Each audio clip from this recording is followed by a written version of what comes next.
Hi, my name is Solomon Clapshaw. What we have going on here is just a short podcast slash interview. I'm not sure what this is going to be called yet. If you guys want to post in the comments below what you think I should call this podcast. I thought maybe like coffee with Clapshaw, but we can't really have coffee together. So, yeah, we're going to be using Zoom, and just because it's easy. And yeah. Um, Right now, we're interviewing Preston Loranger. He is a student at Oregon State University studying biochemistry and biophysics. It's not a double major, but it's like a dual curriculum thing, right? Yeah, pretty Okay. much. There's two types of biochem majors: microbiology and biophysics. Oh, Biophysics is okay. better. Yeah, Uh-huh. Okay, okay. yeah, All right, all right. yeah, But we are going to be interviewing him about the issue of. Uh, you want to explain it to me? yeah. Sure. So in like it's patient euthanasia. Okay, It's okay. so generally it's used when like patients like it's really up to the patient, but it's like when they have a terminal illness and usually when they're in a lot of pain and they're just like they and that's all they really have left. Like So, they so for example, if I was diagnosed with some like extremely terminal illness and I was yeah, extremely ill and I was in pain and I was screaming every day and every night, I could have the option to kill myself, essentially. yeah. Now that's How that's to that's a very yeah, gruesome thing to think about, and it is. how is that decided? I believe in Oregon. Oregon was one of the first states to legalize patient, or the first state to legalize patient It euthanasia, was right? the first day, yeah. Um Actually, how it works in Oregon is that they don't actually give an injection whatsoever. Hmm. Like in most cases, like with animals and stuff, you give them a shot. But in Oregon, they basically give a specific drug. It's basically an overdose, but the death itself is painless, and it's really up to the patient. Like that, it's their choice if they want to actually go through with it. Because in some cases, like with like terminal illnesses, it's not completely terminal. Like they can still recover to an extent, Hmm. and how like a lot of in it is a big topic in biomedical ethics, especially hotly debated even now, like some quite a few years later. So what kind of extent does it go to in Oregon? Like so if I because you said like it's up to the patient to decide. So let's say like is there a way to screen out people who are maybe just clinically depressed and who Yeah, want to they kill themselves? Yeah. there's actually a program for that, that they Okay. screen the patient and everything, and then make sure they're sane, of course, and they're Hmm. right of mind. A really good example is like Dax Cowart. Like yeah, I think it was like in 1978, some around in the late 70s or so. Could have been the early, just in the 70s generally. He was a burn patient where most of his body was, burnt from a terrible accident with a leaking propane, you know, line, Okay. and he suffered extreme burns and everything else.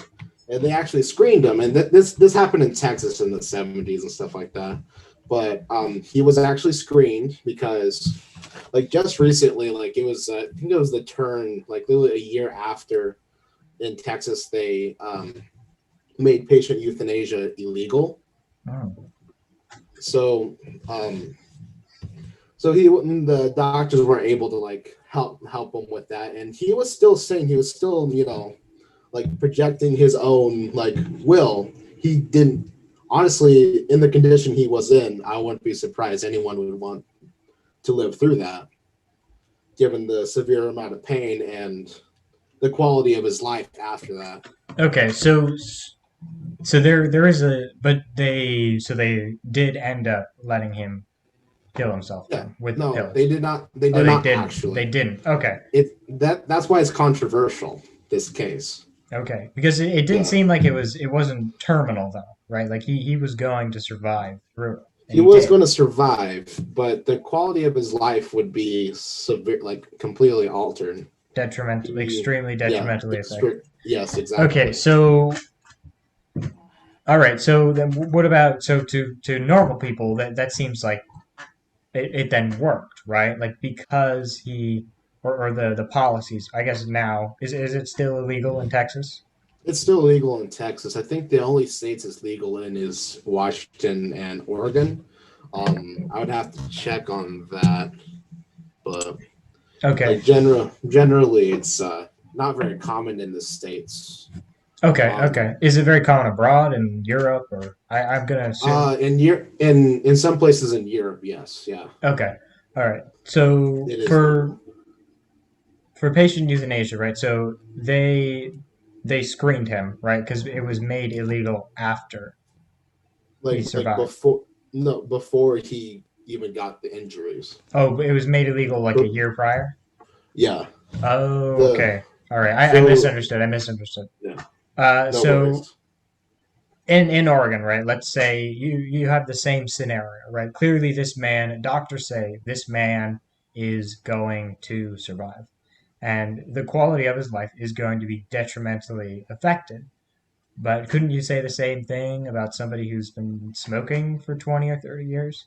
I mean, they might get cancer and they might only survive like another 4 or 5 years after that. But I mean, theoretically, that could be considered more terminal than the burns that this man faced, considering he did end up surviving. And did he go on to live a full life, or did he? He did go on to live a full life, but it was pretty rough since he lost eyesight completely. His like both eyes were burnt. Mhm. I believe his hearing was like changed, like affected So and everything. he lived his life, but it wasn't a very good life by anybody's standards.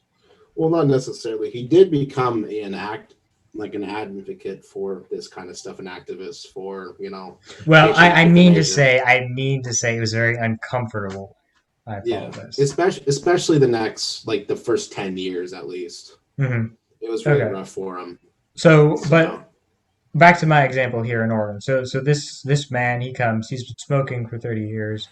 The doctors say, listen, the man is like he's coughing up blood sometimes, like his lungs are very detrimentally affected. But the it's doctors really tell him that he's got a few years left to live. that's really up to the patient. In that case, when it comes to cancer, we try to treat it. And Okay. the Well, let's thing say the is, doctors. This is, I mean, a theoretical. So we're gonna just go ahead and assume that it's terminal and he can't be treated, and he has 3 years left to live. He's not in any abhorrently massive amount of pain, but he is going to die in the near future. it And really he's not depressed or anything, but he is uncomfortable. And would that would be left up to the patient to decide in Oregon? that would be left up to the patient. Yes, it's usually doctors don't really give that option until it's like usually in a lot of like when the patient is in a lot of pain So they and the probably wouldn't give him the option then if it was a few years away. yeah, it's usually about 3 to 6 months when like beforehand, given that's when a lot of the costs come in for Okay. like medicine here anyways in the United States. Unfortunately, it's quite costly. Yeah, that is very true. That is very true. Um, maybe we'll talk about that. Maybe we'll talk about healthcare in the United States another day, and Yeah, probably. we'll get some healthcare policy. Maybe not experts, but whoever we can get on the show that knows the Yeah, most no. about it. Oh yeah, that's for But sure. back to the topic at hand. So in Oregon, the man he would not be Given the allowed to kill option, himself, or he would not be allowed to kill himself like with. he'd be able to. It's but via like through patient euthanasia, Mhm. probably not given his condition. Okay. Is Um, there evidence of? I mean, I'm sorry to jump here. So we're gonna move on a little bit because we are running a little short on time. Uh, but I would like to move on. It seems like you've answered my question there of whether or not doctors would let him kill himself, which is uh, technically, I guess.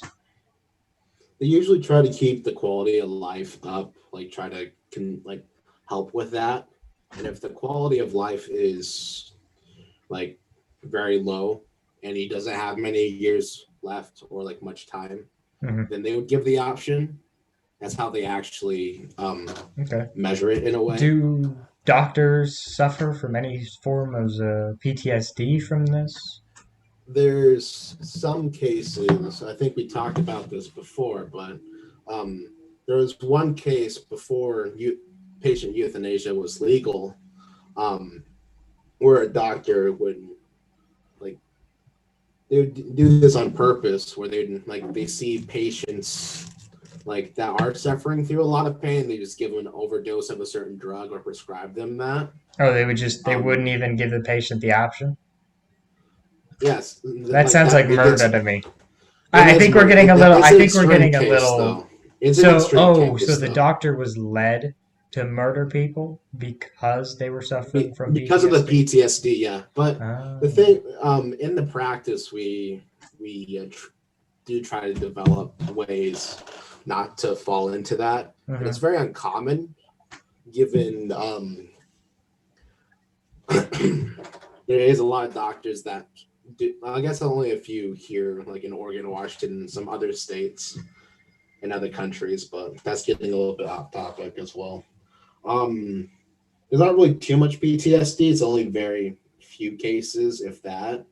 Okay. Well, And do we know how many people use euthanasia as a, I mean, I'm going to say as a form of treatment because I really am tired of saying they not kill very, themselves. Not very many. not very many. No, How many? How many is not very many? like how many who actually like had that treatment? Yeah. How many people decided to um, go out like that? Well, I do not actually have an exact number since we did not discuss that in classes that I'm taking. Um, Well, I'm sure we can. Or are you pulling it up right now? yeah, I'm looking it up right now. Okay. When you finish, do you mind sending me the source of whatever Yeah. information you get? Here we go. Patient euthanasia deaths. Uh, oh boy.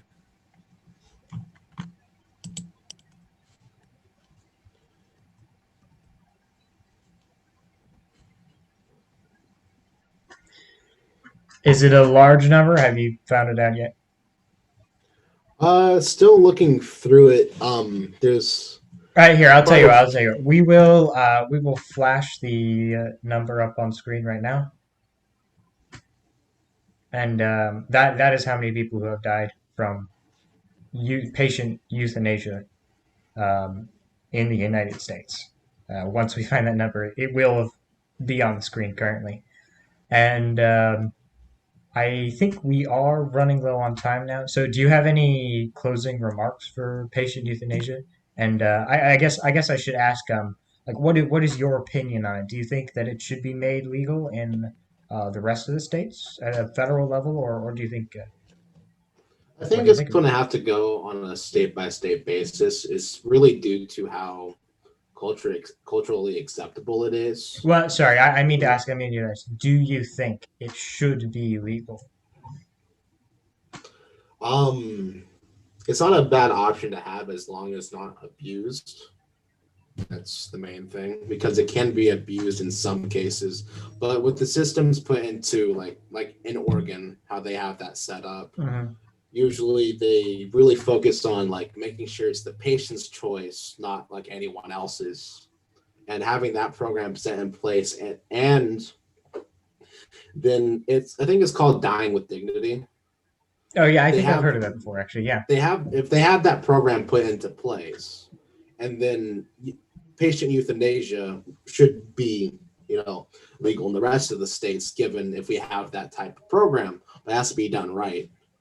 And so we only have seen it done in Oregon and Washington and perhaps a couple other states, and it seems to be doing pretty well. So Okay.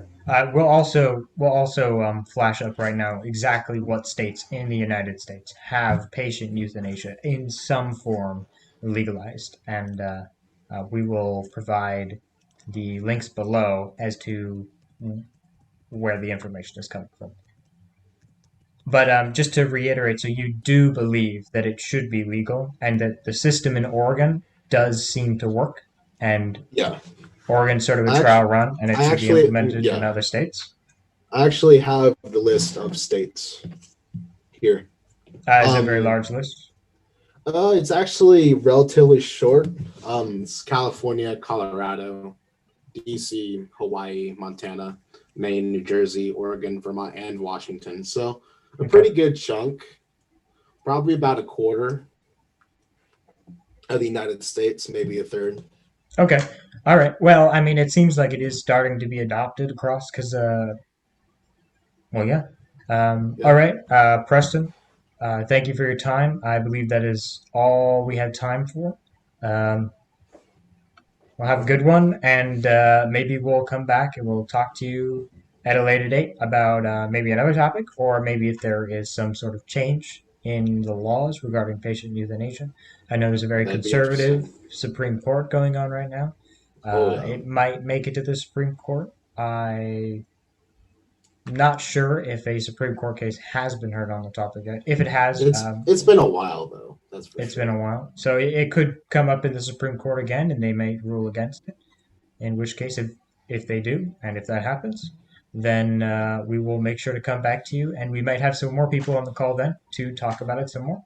And Thank you for your time.